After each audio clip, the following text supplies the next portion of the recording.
I'm Alexis. I'm 22, fresh out of college and feeling like I'm on top of the world. My mom, Sarah, raised me on her own, working her butt off to give me everything I needed. My dad? Never met him, never cared to. At least that's what I always told myself. Graduation day rolls around, and I'm pumped beyond belief. My best friend, Jake, is in the crowd, cheering like a lunatic. Mom's in the front row, looking prouder than I've ever seen her. I stride across the stage, grab my diploma, and feel like I'm floating on air. But that's when things start getting weird. I notice this guy in the audience staring at me like he's just seen a ghost. At first, I brush it off, but after the ceremony, he makes a beeline straight for me. "Hey there, sweetheart, remember me?" I'm like, should I? He gives this awkward grin and says, "I'm Tom, your dad." I swear my heart nearly stops. This guy, this total stranger, is claiming to be my long-lost father. Before I can even process it, he goes in for a hug. I backpedal so fast I almost trip over my gown. Whoa, hold on. What the hell? That's when Mom swoops in, looking angrier than I've ever seen her. "Tom, what are you doing here?" Tom throws up his hands, trying to act all innocent. "Sarah, come on. I just want to reconnect with my little girl. Make things right, you know." I'm standing there, feeling like I've stepped into an episode of The Twilight Zone. Jake slides up next to me and whispers, "You okay, Alex?" "Want me to get rid of this guy?" I shake my head, still trying to wrap my mind around what's happening. Part of me wants to tell Tom to get lost, but another part, I don't know. I'm torn. My whole life, I've wondered about my dad, and now here he is. Tom's still talking, spinning some sob story about how he's changed and wants to be a part of my life. Mom's not buying it, and honestly, I'm not sure I am either.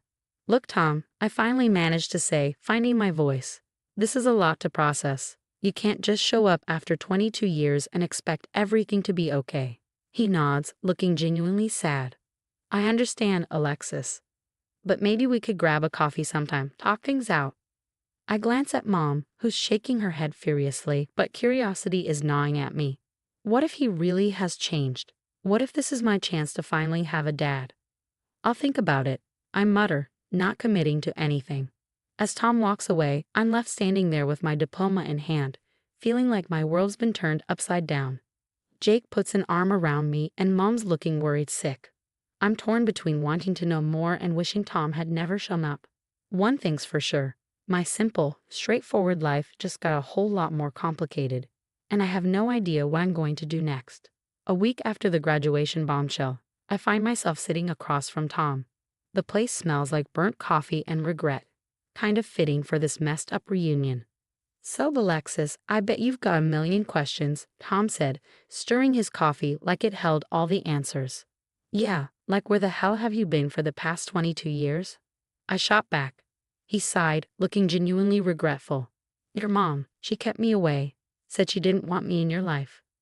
"Nonsense," I snapped. "Mom would never do that." "Look, sweetie, I know it's hard to believe, but—" "Don't call me sweetie. You lost that right when you bailed," I interrupted. Tom held up his hands in surrender. "Fair enough. I made mistakes, I admit it, but I'm here now, trying to make it right." I wanted to stay angry, but something in his eyes made me hesitate. Maybe it was the family I never had, or just plain curiosity, but I felt myself softening. "So, what? You want to play happy families now?" I asked, trying to keep my guard up. "Actually, I'd love for you to meet my family. My wife, Linda, and the kids, they're dying to meet their big sister." That hit me like a ton of bricks. You have other kids?" Tom nodded, pulling out his phone to show me pictures. There he was, arm around a pretty blonde, with 2 little kids grinning at the camera. They looked happy, like the family I never had. "They're cute," I mumbled, trying to ignore the jealousy gnawing at me. "They'd love to meet you. How about dinner tomorrow night?" Before I knew it, I found myself agreeing. The next evening, I found myself in Tom's suburban home, surrounded by the picture-perfect family I'd always dreamed of. Linda hugged me like we were long-lost friends. "Oh, Alexis, we've heard so much about you," Linda exclaimed warmly. "Funny, I can't say the same."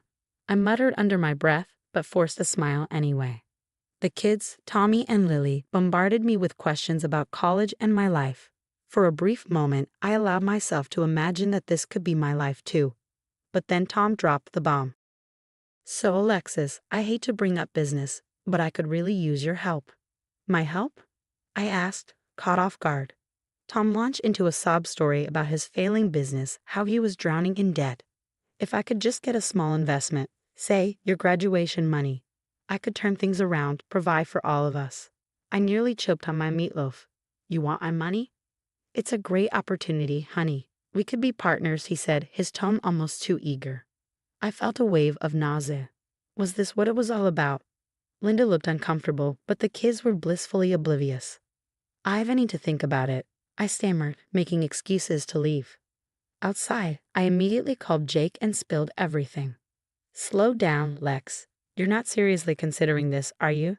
"I don't know, Jake. Maybe he's changed. Maybe this is my chance at a real family. Or maybe he's playing you. Look, do some digging before you do anything stupid, okay?" I promised I would, but part of me didn't want to. What if I found something I didn't want to know? But Jake's words nagged at me, so I started digging. And holy hell, did I find dirt. Tom wasn't just a deadbeat dad. He was a con artist with a string of abandoned families and fraud charges across 3 states. The deeper I dug, the sicker I felt. Staring at the evidence on my laptop, I couldn't believe how easily I'd fallen for his act. And worse, I had no idea how I was going to confront him. I knew I had to expose his whole operation, but first I needed to confront him face to face. Get him to admit his lies. So I called him up, playing it cool. "Hey Tom, can we meet up? I've been thinking about that investment opportunity." "Sure thing, princess. How about that diner again?" I gritted my teeth at the word princess, but played along. When I got there, Tom was all smiles, probably thinking he had me right where he wanted me. He thought he'd hit the jackpot. "So Alexis, have you made a decision?" he asked, leaning in eagerly. I slapped down a folder stuffed with all the dirt I'd dug up on him. "Yeah, I've decided you're a lying sack of crap." His face went pale. "What's this?" "Your greatest hits, Tom. Fraud, abandoned families, unpaid child support, ring any bells."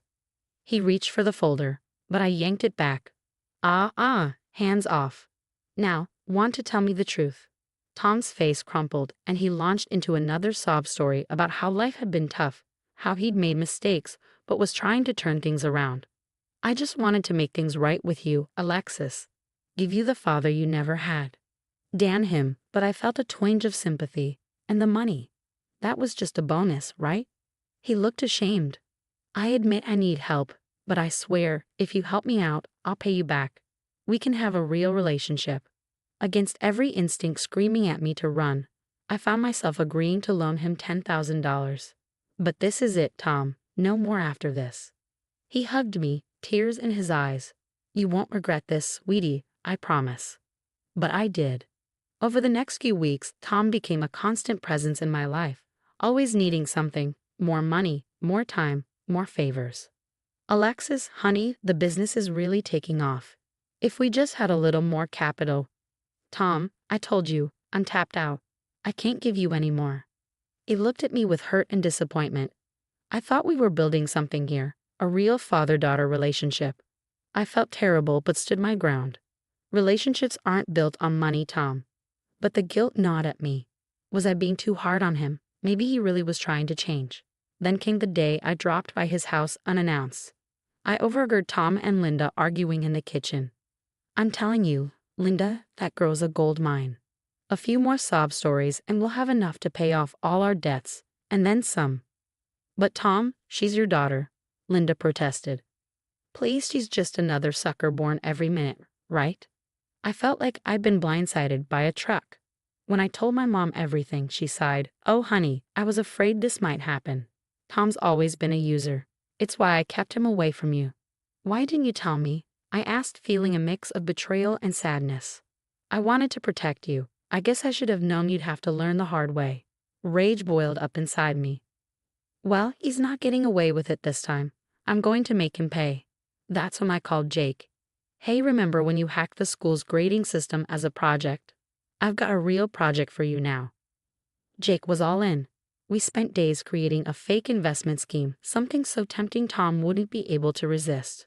But I wasn't stopping there. I tracked down contacts for Tom's other kids, the ones he'd abandoned over the years. Turns out, I had a lot of pissed off half-siblings out there. "Hey, this is Alexis. You don't know me, but we have something in common.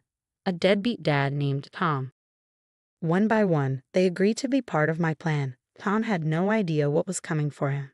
As I put the finishing touches on our trap, I felt a mix of excitement and dread. Was I really going through with this? Then I remembered Tom's words, just another sucker, and my resolve hardened. I called up Tom, putting on my best excited daughter voice. Hey Tom, I've got amazing news. Remember that tech startup my friend told me about? Their stock is about to go public, and I've got an in. We could make millions. Tom's voice practically dripped with greed. That's fantastic, sweetheart. How much do we need to invest? Well, that's the thing, I said. The minimum buy-in is $50,000. I was hoping maybe we could pool our resources. I don't know, Alexis. That's a lot of money, Tom replied, sounding hesitant. I played my trump card. I understand if you can't swing it. I just thought, as partners. But I guess I could ask Mom instead. No, I'll make it work, Tom said quickly. This is our chance, kiddo. We'll be rich. As Tom scrambled to get the cash together, Jake was hard at work, digging deeper into Tom's finances. Holy crap, Lex, this guy's been running scams for decades. I've got evidence of at least 5 other families he's conned. Perfect. Everything was falling into place. I organized a celebration dinner for our new partnership, inviting Linda, the kids, and a few surprise guests. On the night of the dinner, Tom was all smiles, probably already counting his imaginary millions. Linda looked nervous, and the kids were excited for cake. Before we celebrate, I have a surprise, I announced. I've invited some special guests. Tom, I believe you know them. In walked 5 people, my half-siblings. Tom's face went from confusion to panic. What is this, Alexis? What's going on? One by one, they shared their stories, tales of abandonment, broken promises, and stolen money. Linda's face grew more horrified with each revelation. Tom, is this true? All these children. Tom was sweating bullets. Now, honey, I can explain. Oh, I think you've explained enough. I cut him off. I cut in. But wait, there's more. I pulled out the files Jake had compiled, bank statements, fake business records, the whole works. You see, Tom here wasn't planning on investing anything. He was going to take my money and run, just like he's done to all of us. I can't believe this, Linda said, her voice trembling. We're leaving, Tom. Don't try to follow us. Tom lunged for her. Baby, please, it's not what it looks like. But it was too late. As Linda and the kids left, Tom turned on me, his face twisted with rage. You've ruined everything, he yelled. I stood my ground. No, Tom, you ruined everything yourself. I'm just making sure you can't do it to anyone else. What do you want from me? He asked, defeated. Your remaining assets will be distributed among your victims, and you'll sign over my $10,000. As he signed the papers, I felt no joy, only relief that it was finally over. In the aftermath, something unexpected happened.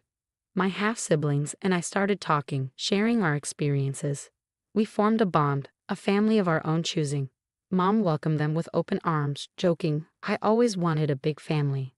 As for me, I learned a valuable lesson. Blood doesn't make a family. Love, trust, and mutual respect do. Sometimes the family you choose is stronger than the one you're born into. The story's over now, but I have a question for you. If you were in my shoes, would you have given Tom a second chance or gone straight for revenge? Was I justified in exposing him, or should I have tried harder to build a relationship with my long-lost father? Drop your thoughts in the comments below. I'm dying to hear what you would have done in this messed-up family drama. If you enjoyed this wild ride, hit that like button and subscribe for more stories that'll make you question everything about family, loyalty, and revenge. Trust me, you won't want to miss what's coming next.